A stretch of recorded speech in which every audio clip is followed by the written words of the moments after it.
Hello and welcome, fellow film buffs. I'm Hunter Van Leerop, and as always, I'm joined by my co-host and fellow cinephile and fellow nice guy, Zach Droll. Hello, hello. Dude, how has it been these last couple weeks, man? It's fucking crazy. You get your vaxie? I've been vaccinated since March. Yo, you got both? Yeah. I don't know if you talked about it on the podcast. I might did. Have. You did? I don't remember, dude. It's been a month and a half. I just got my first one a couple weeks ago. I think I talked about it. And I should be getting my second one in the next week or so. So I'm excited to spit in people's mouths again. Yeah, I've been fully vaccinated as of March 28th. Oh, that's awesome. Yeah. You told me you got it early because you have a medical condition. Yep, Yes. I remember. No, It's all coming hop on back that. to me. And I didn't have any small talk, so that's why I was like trying to. I'm gonna pimp this out towards the end, but my whole entire life's been getting pushed more into the internet. I have a new show coming out. I'll discuss more of that towards the end. Yeah, congrats, man. God damn, who would have thought 2020 would have been the year I'd become an internet personality? Hey, man, I got a bunch of podcasts too. It is what it is. It's awesome. It's fun. More creative outlets, the better, you know? I guess so. But still, it's just crazy, though. I never would have thought that. I have a podcast. I have a post-show podcast for wrestling. And I have another show coming up, which I'll discuss towards the end. Yeah, sweet. But, shit. Without any further ado, though, we are the Box Office Losers. Each and every week, we deep dive into the movies for you to watch and review any and all films to ever grace the TV screen, the silver screen, or any screen in particular.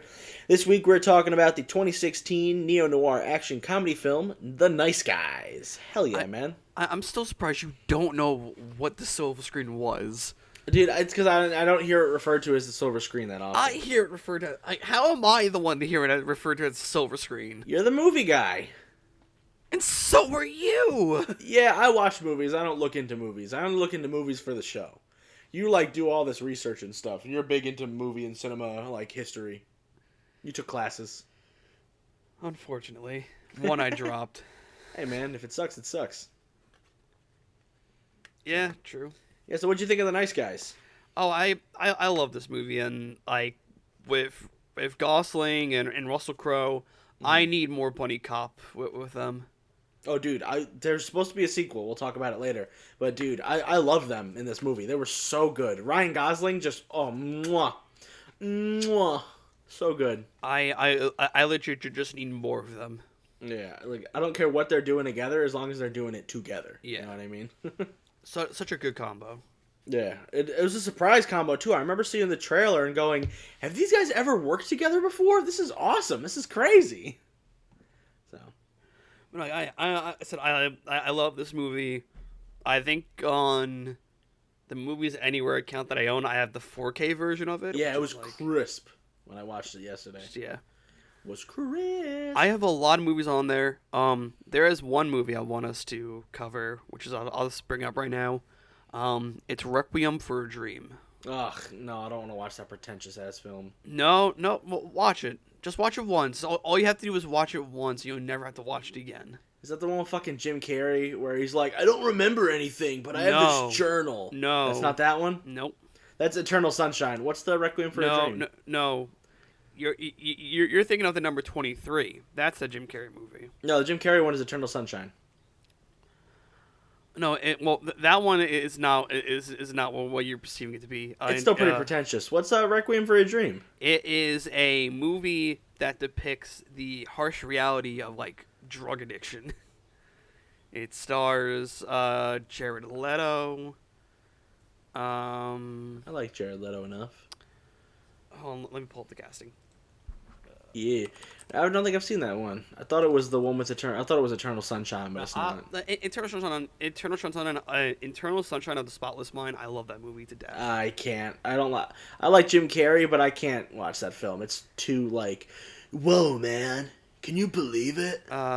Requiem for a Dream has Jennifer Connelly, Jared Leto, Marlon Wayne, Christopher McDonald. This is a weird cast. It is, but oh my gosh. This movie is you only want to watch it once and never see it again. Oh, it sounds like I don't want to ever see it, but maybe we'll watch it. If you throw it on the slate, I'll be forced to Oh, watch it. I am planning on throwing it on the slate. I might have to give you my Amazon Prime account. I have an Amazon Prime account currently, Well, but if that we'll changes... see. Well, because we'll I see. have the 4K Director's Cut edition that I bought. Yay, it's the more of a movie I don't want to watch. Yay! Well, no, so the Director's Cut is the same length of the normal cut, probably just with different takes and different shots. Okay. But Internal Shots on the Spotless Mind, if you watched it, it's such a good movie to me. I'll watch it at some point. But that's not what we're talking about. We're talking about The Nice Guys. So, The Nice Guys, like I said before, is a 2016 American neo-noir action film directed by Shane Black and written by Shane Black and Anthony Bagarozzi. The film is set in 1977 Los Angeles. The film focuses on a private eye, played by Ryan Gosling, and a tough enforcer, played by Russel Crowe, who team up to investigate the disappearance of a teenage girl. Hell yeah, man. Yeah. And it is all that plus a fucking can of worms, man. It is fucking crazy. This movie does not stop. It does not. Yeah, this movie, it hit every cylinder that I wanted it to hit. Yeah, this movie's fire. Like, So do you want to understand? do you want to read the cast? Because I will butcher names. Yeah, no, I got you, bro. No end. So we have Russell Crowe as Jackson Healy. We have Ryan Gosling as Holland March. We got Angourie Rice as Holly March, the daughter. You got Matt Bomer as John Boy, who doesn't show up until later on in the movie. I have a little fun note about that. We have Margaret Qualley as Amelia Kootner, the chick that they are trying to find. We have Yaya DaCosta as Tally. Keith David as older guy / Eddie Harris. Bew Knapp as Blueface. Lois Smith as Mrs. Glenn. And Morelli Tello as Misty Mountains. I fucking love Keith David. Dude, Keith David was great in this film. Keith David is also in Requiem for a Dream. Oh, sweet. Maybe But, I'll watch it. Well, his character is... Whew. She. Yeah. Yeah. All right. Dude, the budget and box office for this movie blow my mind with how great this film is. Well, the box office could be a little bit higher, but... It should be double, but it's not. Yeah. So, the budget of this film was $50 million. Which is pretty cheap for a movie. Which is like, maybe if you take out advertising, probably about like a good 10 to 25 million. Yeah. But the box office return on this was $62.8 million. Oof. Which was rough, but also, like, if you look at the reviews of this film... Oh, people are, like, slow stroking this movie. This movie's awesome. Yeah, like, the critics loved it, but, the audience is, like, half on it. Yeah, it was weird. I checked it out when I was doing the review section. I was like, what the hell? It's so weird. Why is it so low? But, Where is the... It's, like, also, like, there's a movie that I got to talk about after we're done recording on interviews that I am, like, baffled by. Oh, yeah, there's a lot of weird stuff that we got in here.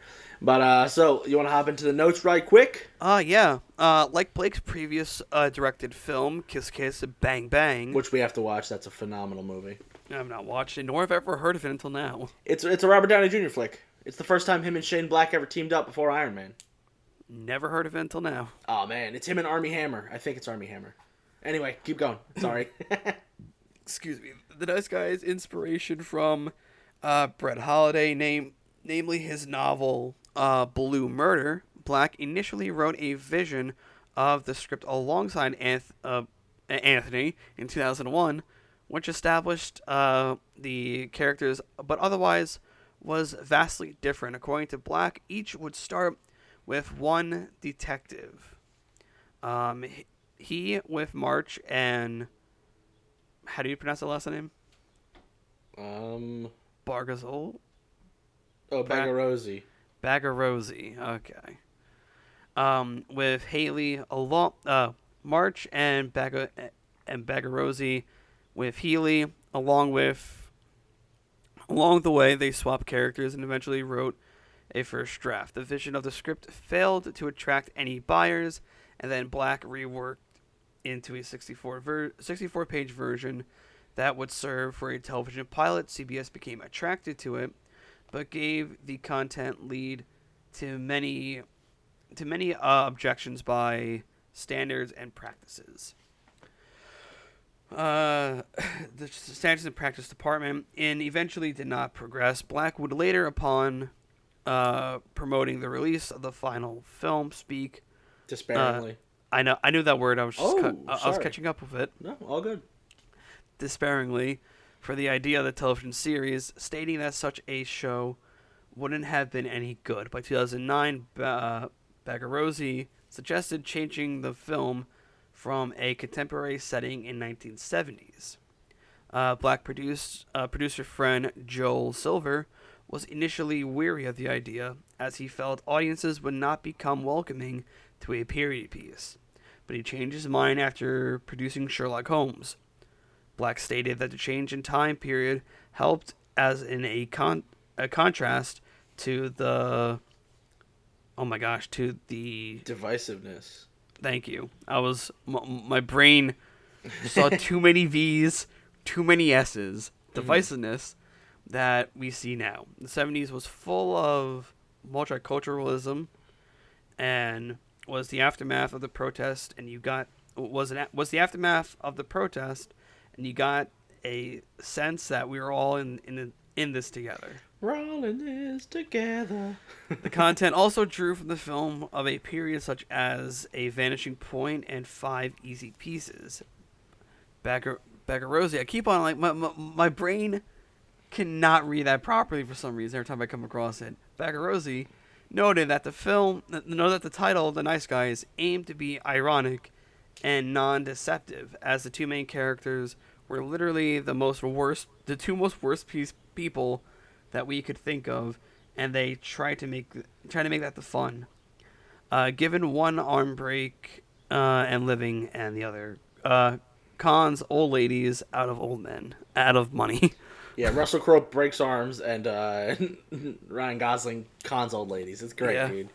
They're the worst people ever. I do apologize to the audience for butchering that. My brain is not firing on all cylinders right now. You should have had your monster.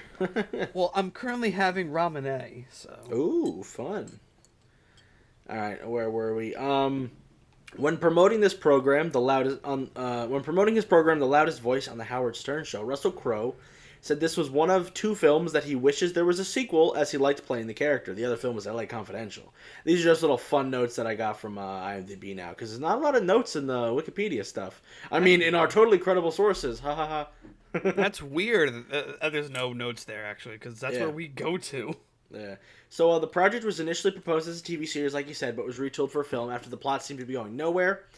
Similarly to the studio's marketing campaign for Inherent Vice 2014 with Joaquin Phoenix, Warner Bros. Released a 70s-style trailer, complete with Betamax artifacts, an optical soundtrack audio crackle, and an introducing credit for Kim Basinger. I don't even know if she's in the movie. The dialogue between the bartender and the detectives, he'll stop doing that. Doing what? Is the same line from Iron Man 3, where when Rhodey and Tony interrogate the Mandarin. Both films are directed and co-written by Shane Black. Speaking of Robert Downey Jr., the body of Sid Shattuck is played by Robert Downey Jr. wearing a fake beard in an uncredited cameo. I did not know that. That's weird. That's weird. Did you know that the bee was voiced by Hannibal Buress? No! What? Yeah, dude, it's Hannibal Buress. That's Bumble the Bee. And then, Sid is Robert Downey Jr. I just love these little nods, because they're all friends. Okay. Despite being the film's main antagonist, Matt Bomer doesn't appear until exactly 1 hour and 22 minutes and 17 seconds into the movie. The movie's only about 2 hours long, so he doesn't appear until the last 30 minutes of the movie. And he's like the big bad guy. It's cool. Yeah. So, in May 2016, prior to the film's release, Shane Black said that he said of a follow-up, I think it's a little premature to consider a sequel. He said, I don't believe in jinxes necessarily, but we really need people to see this one before we can even talk about it.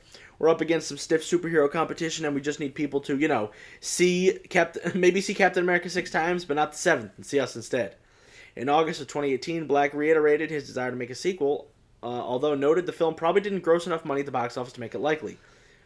Unfortunate, but is what it is. But in 2017, a year before this, he said he gave Fox... Oh, a year before, my bad. Well, no, a year before. No, it's a year after it came out, a year before this.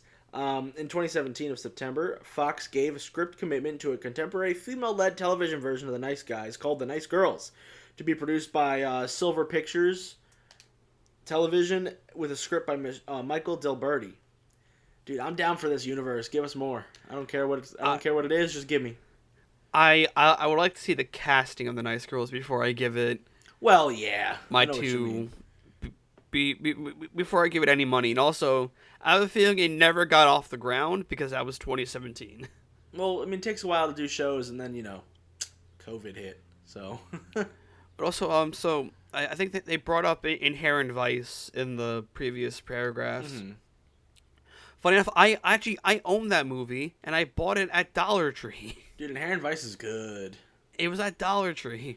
The Inherent Blu-ray. Vice is good. The Blu-ray was $1, and I'm like, huh? You're like, what? Hey, man, Dollar Tree is Dollar Tree, Yeah, and I've gotten some crappy movies, and I got some obscured movies like Hobo for Shotgun. Oh, dude, Hobo with a Shotgun is fire. I own that. I watched it, and I was like amazed by it.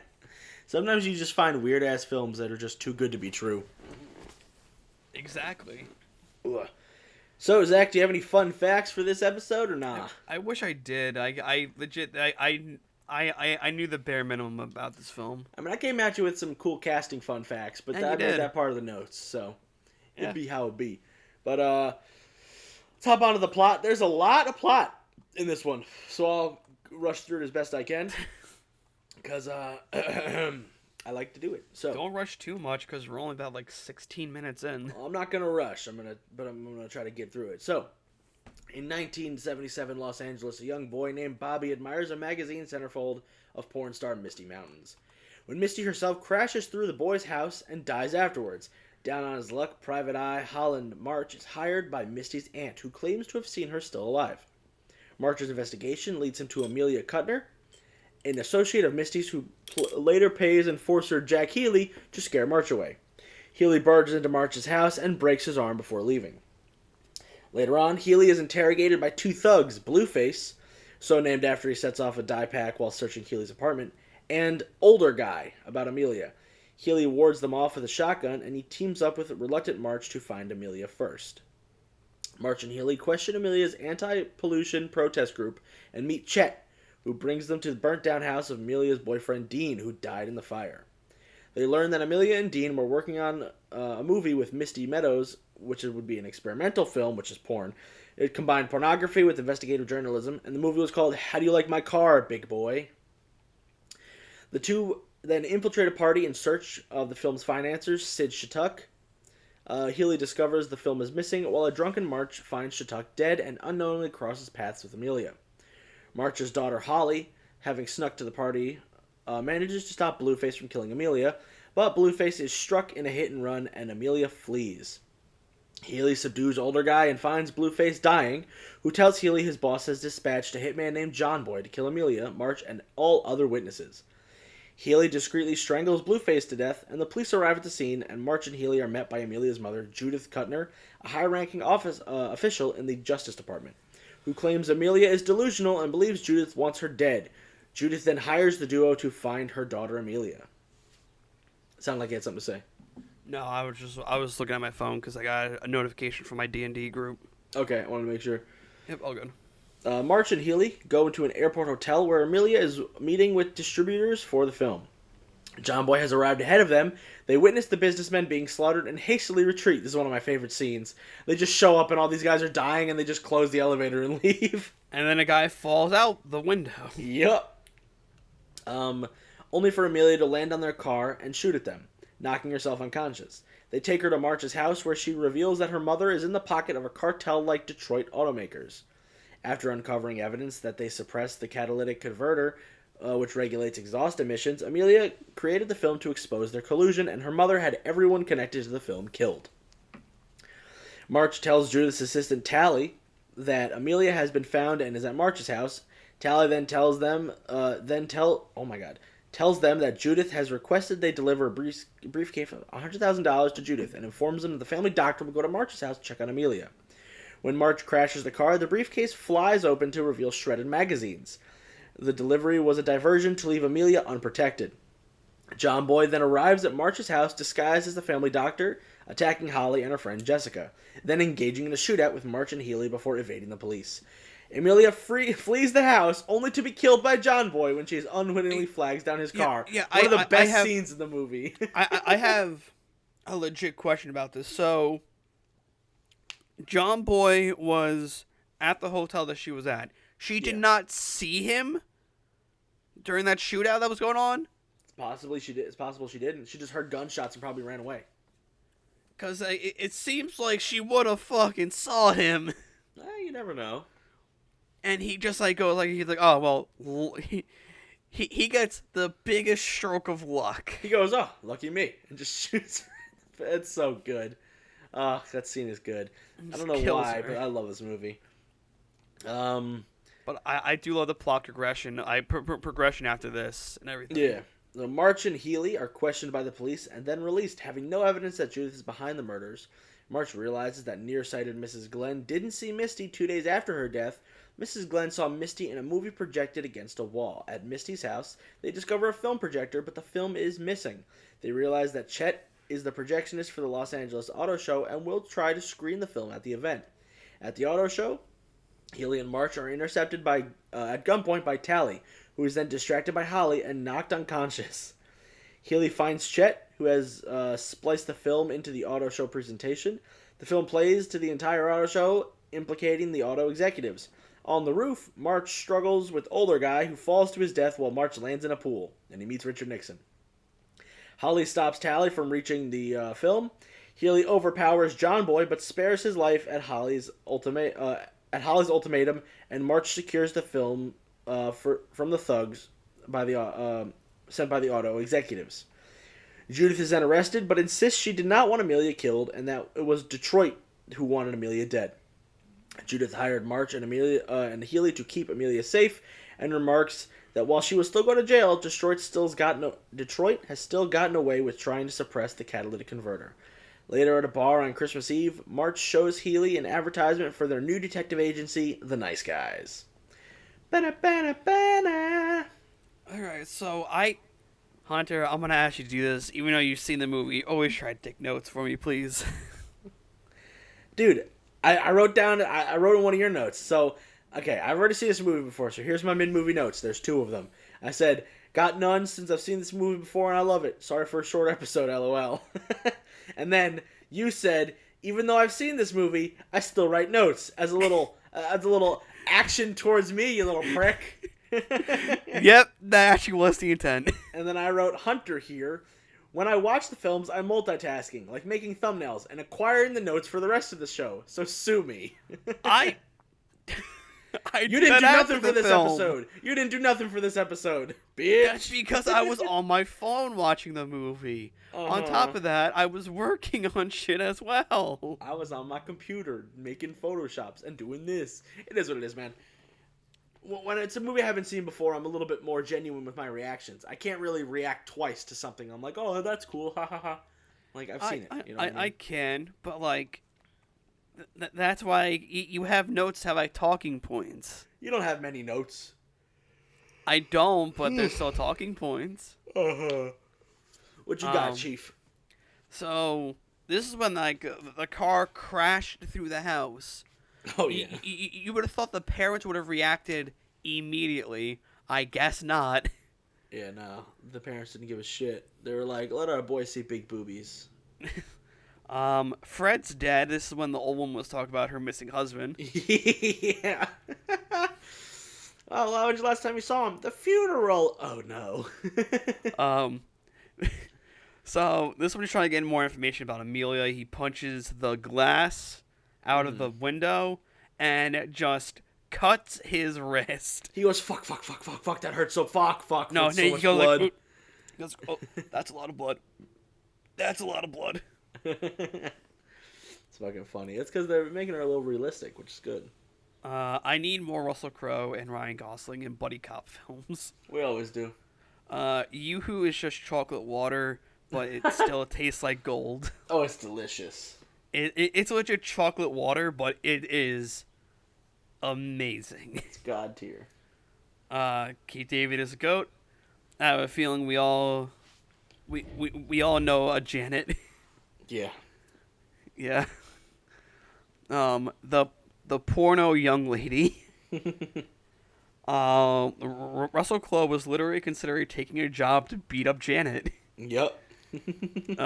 So I noticed this, and since this film takes place in like 77, right? That's at the full-on standpoint. Yeah, it takes place in 1977. Okay, so when they're at the party, September came out in 1978. Hey, guess what? Who fucking cares? This movie took place in 1977, so Shut up. that is a bit off. And this is when Gosling was lighting up his lighter. A Zippo does not produce that much light. Hey, man. Oh yeah, when he sees the dead body? Yeah. It's just for cinematic effect. But A Zippo does not produce that much light. Hey, man, it happens. And that is like the only notes I took because nothing else really stood out.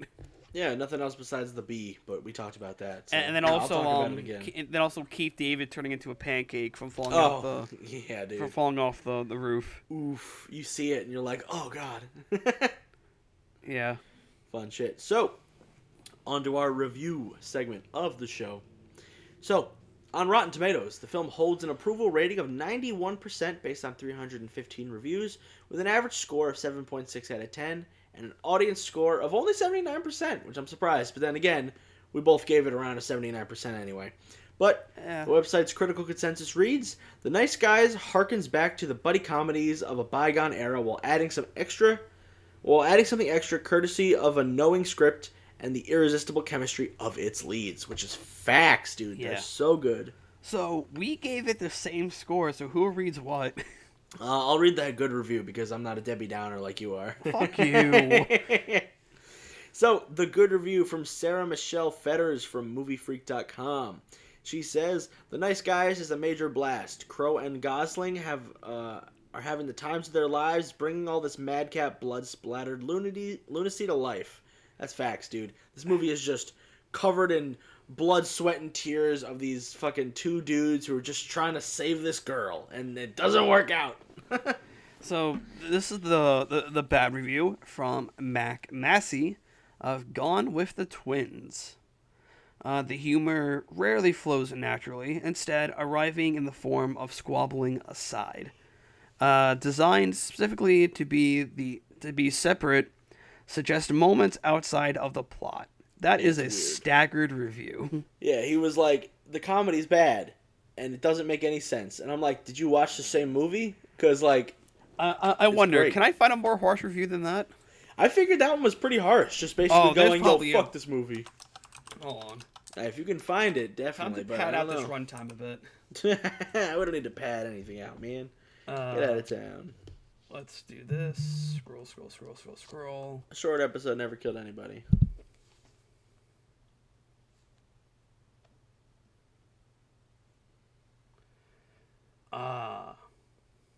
Here we go. The Nice Guys lose its way time and time again, and generally not in an intriguing manner. The filmmaker relies on too many cliches and shortcuts, psychotic hitman, quirky thug, and such, and too much pointless, time-wasting violence. I feel like that guy should suck an asshole because he's wrong. This movie is awesome. Then also, here's another one. The most disappointing effort from Shane Black can be described much like the private dick of the title.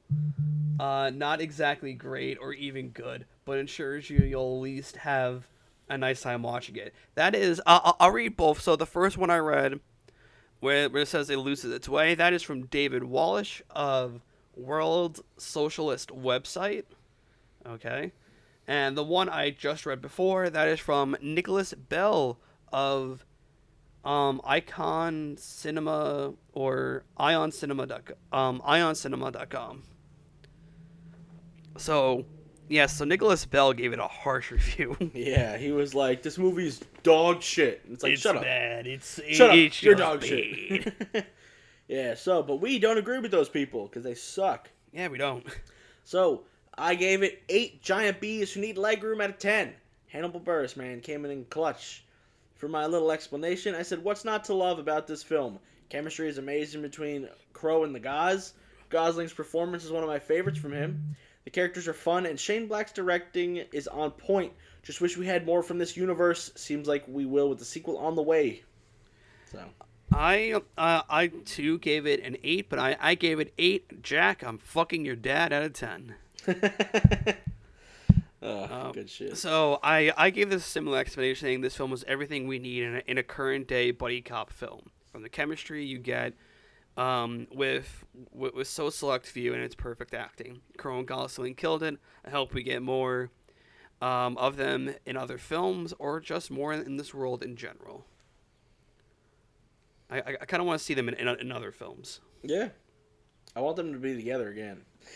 Reunited and it feels so good. What? Dude, yeah, so okay, hear me out. La La Land, but instead of Emma Stone, it's Russell Crowe. God, what is wrong with you? What is just... There's a lot wrong with you. You need actual fucking help. What, you telling me that movie wouldn't be awesome? No. It'd be called the La La Guys. I want you to die in a fire. You're just jealous you didn't think of it first. No, I'm not jealous. I'm upset. I am very upset. Yeah, so I'm surprised we gave it like the exact same review. We haven't done that in a while. Yeah, I think the last time we had the same review was like the first like handful of episodes. It was like one of the first 12, I think. And we're at like 41 right now. Yeah, 41, 42. Yeah, man, it's crazy. Still can't believe it's legit almost been a year for us. Yeah. Coming up on 10 it. more episodes? About that. Dude, almost. Crazy.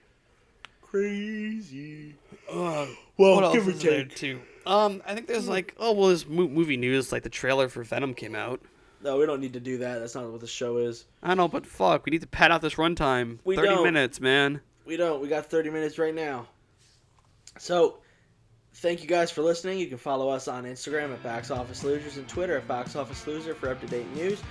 Don't forget to subscribe, leave a review, and share with a friend. But before we say bye-bye, Zachary, where can we find you on the interwebs? And also pimp out your new shows. Yes. You can find me everywhere at Dark Shadow Zake. When I say everywhere, I mean fucking everywhere. You can catch me every Thursday on the Sports Hit List covering AEW Dynamite on my show, The AEW Injection. Also, my new show. I do not have a release date yet, but it's the new show that I'm hosting called Pro Wrestling What Ifs. It's where we take the biggest what ifs in pro wrestling history and see if we can rebook them the way that they were meant to be. It'd be cool. I'm down to check that out for sure, man. Yeah. You got to try to get it on YouTube or on... That one is going to go up on YouTube. That's a YouTube show, yeah, and you definitely got to get the AEW Injection onto podcast services, because I've been trying to watch it, but I don't like going through Facebook. Facebook sucks. Facebook watches for old people. Yeah, but like, we have like 1,000 views on some episodes. Then promote it. Promote your 1,000 viewers to go to Anchor, and then they'll watch it on Anchor, or Spotify, or Apple. Missed opportunity, bro, because then you can get ads on that shit. I know, but that's more editing for me to do. Barely. Anchor does it pretty easily. Hate you sometimes for that. I know, just saying. Alright, Hunter, where can we find you? You can find me at Scruffy Moose Man pretty much everywhere on the internet. You can find me at Android's Amazing Podcast every Wednesday. It's a comic book podcast I do with my coworker. You can find me every Thursday at the Farthest Galaxy, which is a Star Wars podcast I do with one of my best buddies.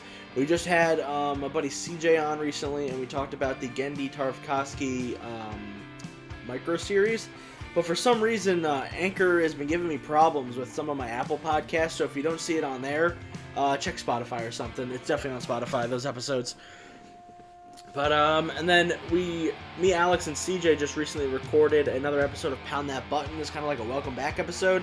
We don't know how consistent that's going to be, but we did bring it back for like a little reunion thing, because now that we're all basically vaxxed up, we're able to hang out in person again. So, yay! Definitely check that out. Give it some up them views for Pound That Button. And yeah, see you guys on the flippity flop.